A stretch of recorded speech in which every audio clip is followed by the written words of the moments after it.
जिंदगी जब तेरी बज़्म में लाती है मुझे,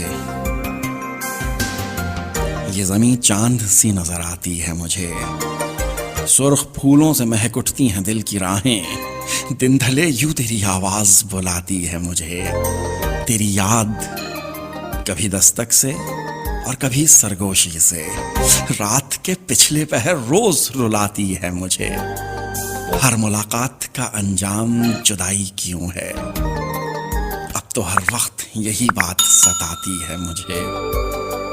जिंदगी जब तेरी बज़्म में लाती है मुझे, दर्द के तराजू पर किसके गम कहाँ तक हैं, शिद्दतें कहाँ तक हैं, कुछ अजीज लोगों से पूछना तो पड़ता है।